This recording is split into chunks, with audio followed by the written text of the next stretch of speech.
আসসালামু আলাইকুম এভরিওয়ান। নতুন একটি ভিডিওতে আপনাদেরকে ওয়েলকাম। আজকের এই ভিডিওতে আমি আপনাদেরকে দেখাবো কিভাবে অনার্স চতুর্থ বর্ষের রেজাল্ট বের করা যায়। অর্থাৎ আমরা honours first year, second year, third year result আমরা অনেকেই বের করতে পারি, কিন্তু অনার্স ফাইনালের রেজাল্ট কীভাবে বের করা যায় আজকের ভিডিওতে আপনাদেরকে আমি দেখাবো।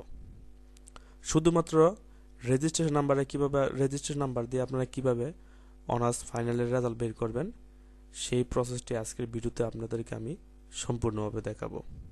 তাহলে চলুন বন্ধুরা, ভিডিওটি শুরু করা যাক।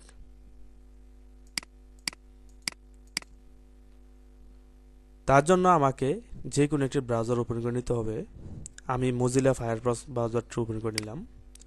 ওপেন করে নেওয়ার পর এখান থেকে সার্চ বারে আমি সার্চ করব NU রেজাল্ট, অর্থাৎ ন্যাশনাল ইউনিভার্সিটির রেজাল্ট। তারপর আমি ইন্টারে ক্লিক করব। ক্লিক করার পর এখানে যে দেখুন প্রথম যে লিঙ্কটা আছে NU রেজাল্ট, এটার মাধ্যমে আপনারা রেজাল্ট দেখতে পারবেন। কিন্তু NU লাস্ট পাবলিশড রেজাল্ট প্রোটোটাল, এইটার মাধ্যমে আপনারা, এই লিঙ্কটার মাধ্যমে আপনারা রেজাল্ট দেখতে পারবেন। তো আমি দ্বিতীয় লিঙ্কটার মাধ্যমে কীভাবে রেজাল্ট দেখতে হয় এটা আমি দেখাইতেছি আজকে। তো এখানে আমি ক্লিক করব। ক্লিক করার পর এখান থেকে যে examination name bachelor degree honours fourth year, এইখানে group name select A group, এখানে আমি গ্রুপ সিলেক্ট করব। যেহেতু ব্যাচেলার অফ আর্টস এটা বের করব আমি, তো এইটাকে আমি সিলেক্ট করব। সিলেক্ট করার পর এইখান থেকে আমি রেজিস্ট্রেশন নাম্বারটা আমি দিয়ে দিব। তো আমি এখান থেকে রেজিস্ট্রেশন নাম্বারটা দিয়ে দিলাম।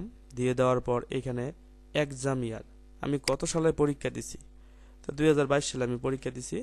তো দেওয়ার পর এখান থেকে আমি সার্চ রেজাল্ট, এখানে আমি ক্লিক করব। এই যে দেখুন বন্ধুরা, রেজাল্টটা কিন্তু বের হয়ে গেছে।